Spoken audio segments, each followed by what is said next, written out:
उपस्थित भाइयों बहनों, आप सब लोगों का इस सत्संग में हार्दिक स्वागत है। आइए कुछ ज्ञान की चर्चा करें। उससे पहले सद्गुरु की प्रार्थना करते हैं। ओम गुरुर्ब्रह्मा गुरुर्विष्णु गुरुरेव महेश्वर गुरुरेव परब्रह्म तस्मै श्री गुरवे नमः।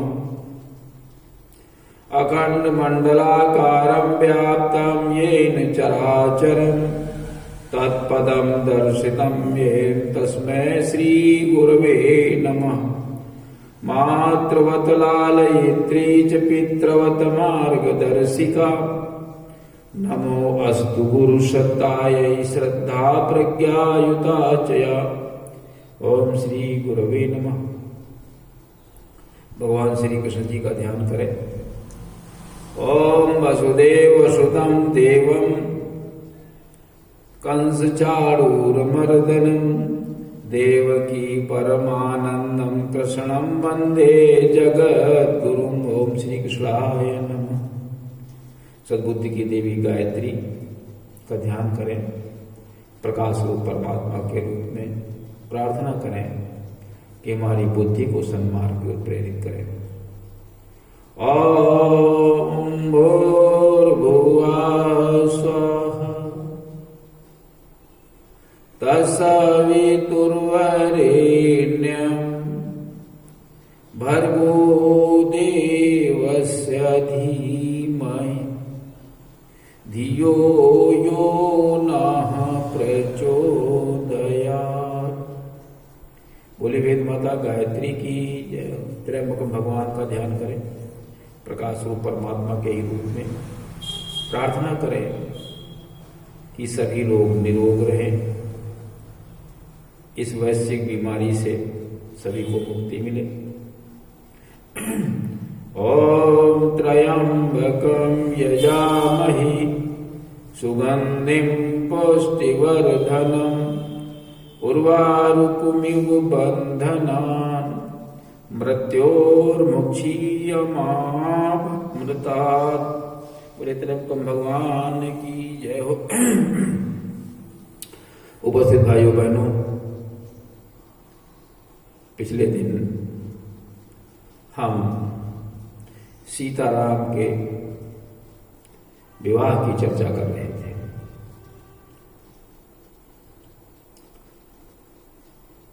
राजा दशरथ बहुत प्रसन्न है। 4 पुत्र हैं, बहुएं हैं, बहुत प्रसन्न दिखाई दे रहे हैं।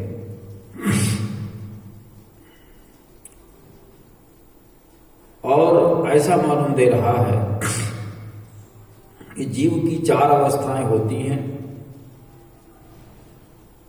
और वो अपने स्वामियों के साथ में चारों अवस्थाएं विराजमान हैं। जागृत, स्वप्न, सुषुप्त और तुरीय। ये 4 अवस्थाएं जीव की होती हैं। मालूम देता है वो अपने हृदय में इन चारों अवस्थाओं के साथ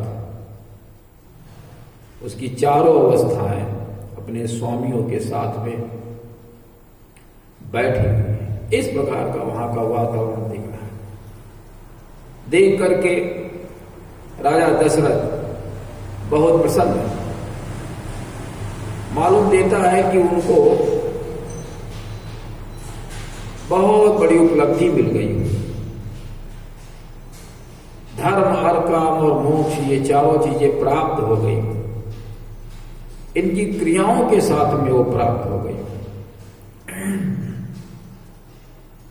लिखते हैं, मुदितय वदपति सकल सुत और बधुन समेत निहारी। बहुत पसंद है निबहुओं को देख करके। बधुन समेत निहार, पुत्र बैठे हुए हैं, बहुएं बैठी हुई हैं। जनु पाए महिपाल मणि, राजाओं में शिरोमणि दशरथ जी मालूम देता है चारों फल धर्म अर्थ और काम मोक्ष उनकी क्रियाओं के साथ उन्होंने प्राप्त कर लिया। क्रियाओं के द्वारा ही धर्म अर्थ काम और मोक्ष प्राप्त होते हैं। तुलसीदास जी लिखते हैं जनु पाए महिपाल मन क्रियन सहित फल चारि। ये चारों फल प्राप्त करना बहुत कठिन है,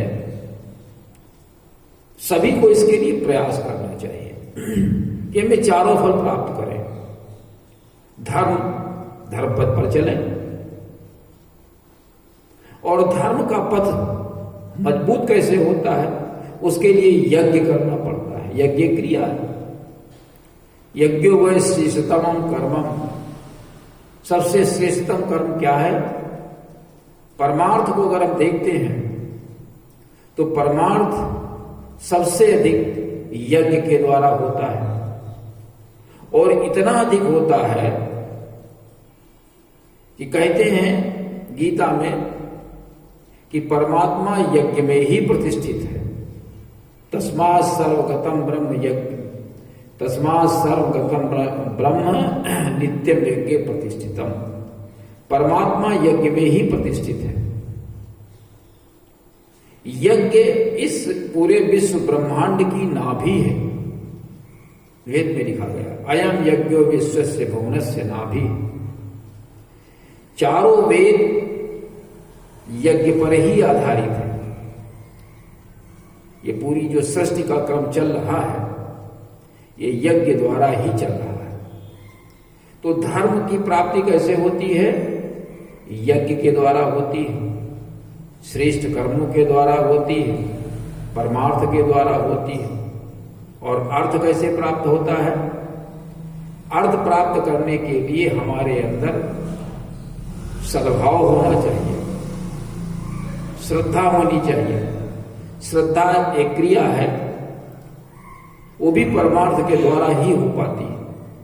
किसी की श्रद्धा हमसे तभी जुड़ेगी जब हम उसके प्रति कुछ न कुछ परमार्थ का कार्य करेंगे।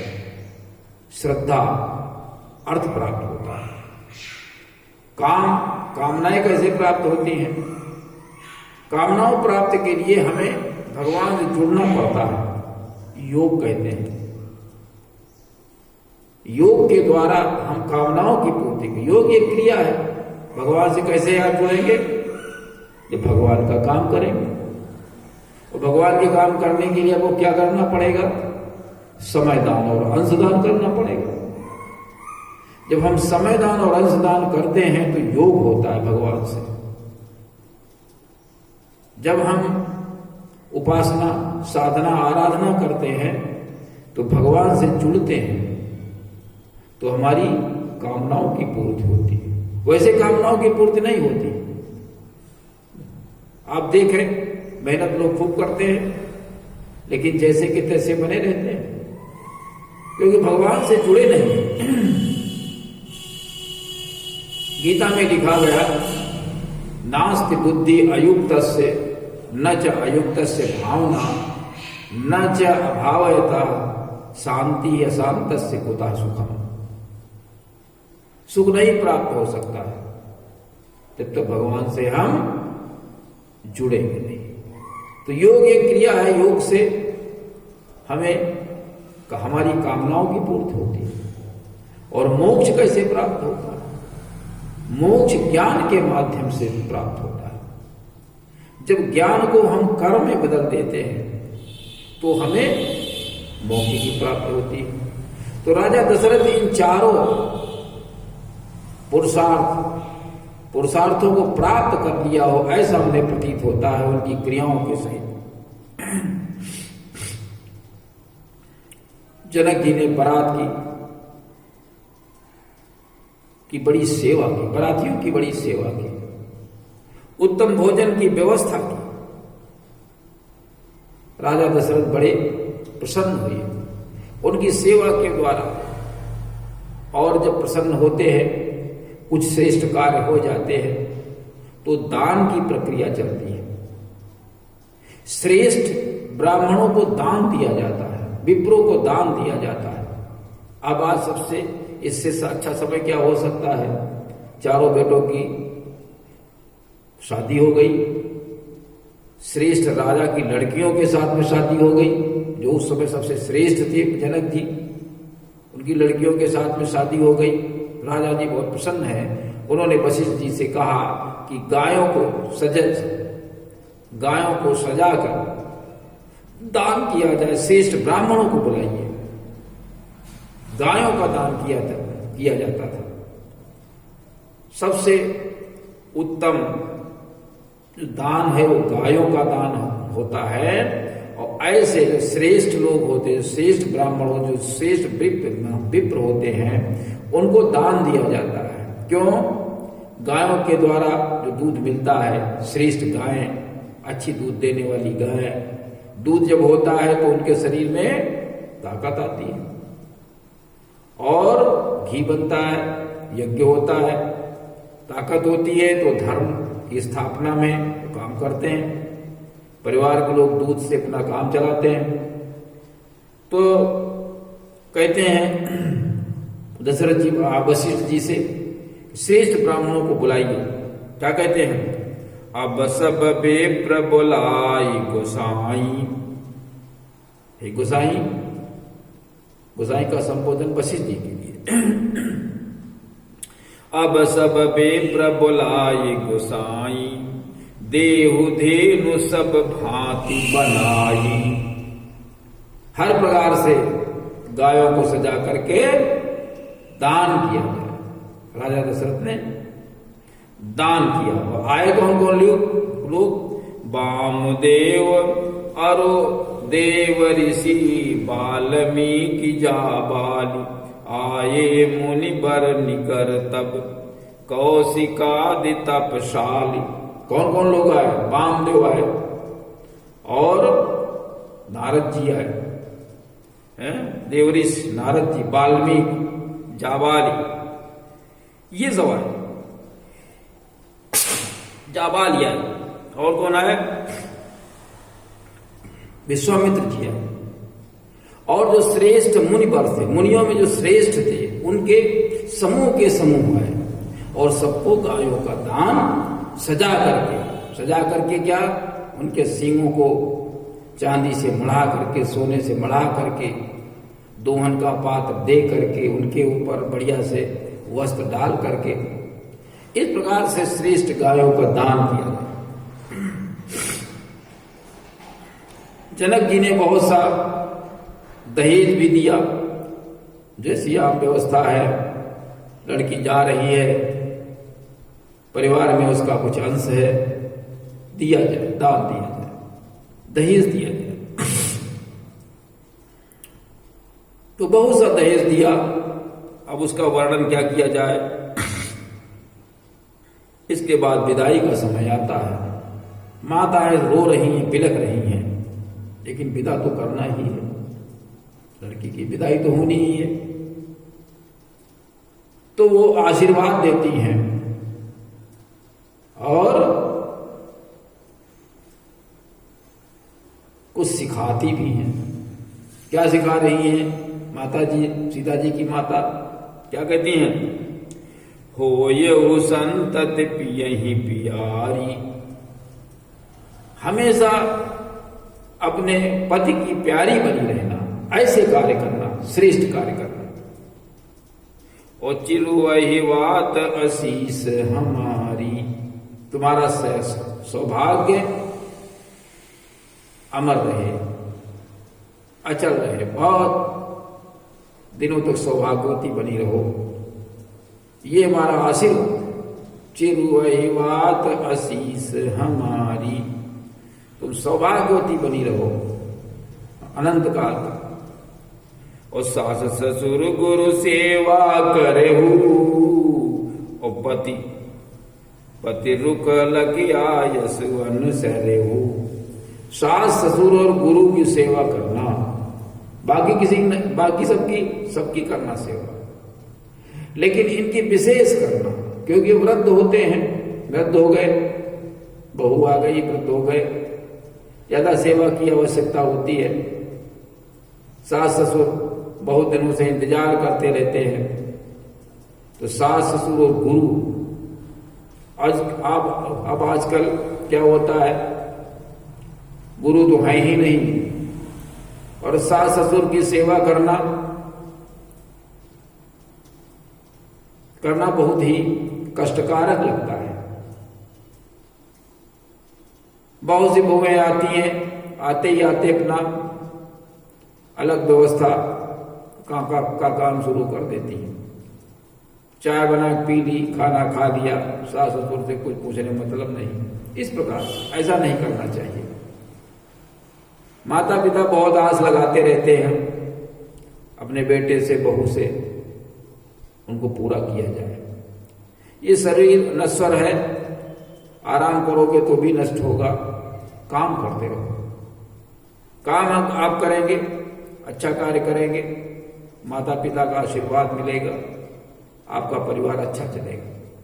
बच्चे अच्छे होंगे, दुखी होंगे तो परिवार ठीक नहीं चल पाएगा, आत्मा कष्ट में होगी, हिंसा होगी।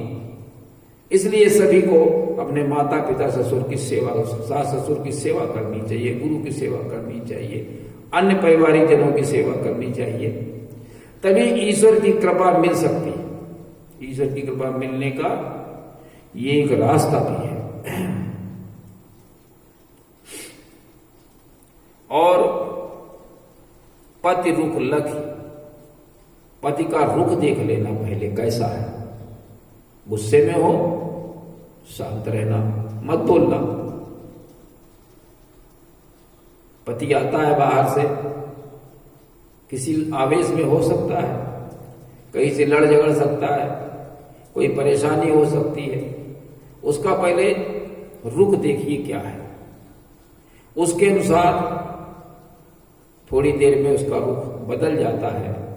चाय पानी की व्यवस्था कर दीजिए, खा पी लेता है तो आदमी का मन शांत हो जाता है। उसी समय कोई बात कह दी, पता चला कि नाराजगी बढ़ गई, पति गुस्से में आया है, तुमने भी कुछ कह दिया, इतनी देर क्यों कर दी, ये सामान नहीं लाए, तो और दिक्कत बन जाती है। इसलिए उस समय शांत रहो, थोड़ी देर बाद बात करना।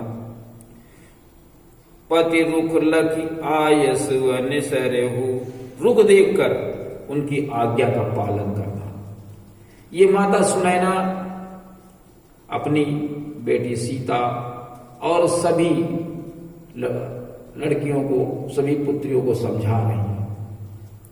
ठीक है ना। सीता जी की माता ने सीता जी को राम को समर्पित किया और उनकी प्रशंसा में कुछ शब्द कहे। क्या कहा? तुम परिपूर्ण काम जान शिरोमणि भाव प्रिय। आप पूर्ण काम है। पूर्ण काम का मतलब हर कार्य को आप पूरा कर लेते हैं। कोई दुनिया में ऐसा कार्य नहीं है जो आपसे न हो। पूर्ण काम है, बहुत बड़ी बात है पूर्ण काम होना। हर काम हर कोई नहीं कर सकता, पूर्ण काम हो। और क्या हो?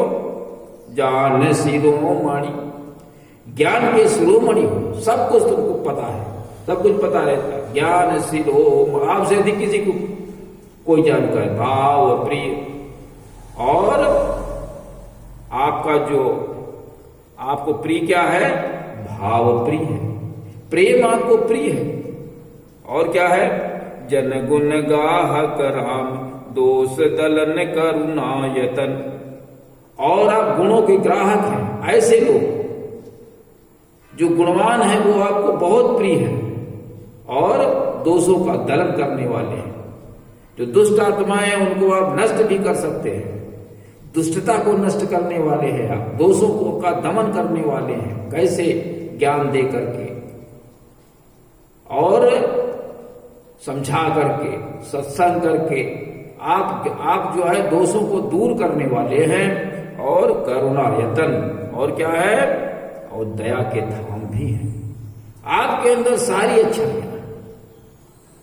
तो आज के इस सत्संग में मुख्य बातें ये हैं कि हम धर्म अर्थ काम मोक्ष की प्राप्ति के लिए पुरुषार्थ करें, बहुओं को अपनी लड़की की समझ करके उनके साथ में वैसा ही व्यवहार करें और माता पिता गुरु की सेवा करें। बहुएं पिता का और पति का जैसा रुख हो उस हिसाब से उनको काम करना चाहिए। इस प्रकार से अगर हम जीवन व्यतीत करते हैं तो हमारा भी जीवन सुखमय होगा, परिवार का भी जीवन सुखमय होगा और आने वाली संतति भी अच्छी होगी। तो इसी के साथ में आज के कार्यक्रम का समापन करते हैं। ओम शांति।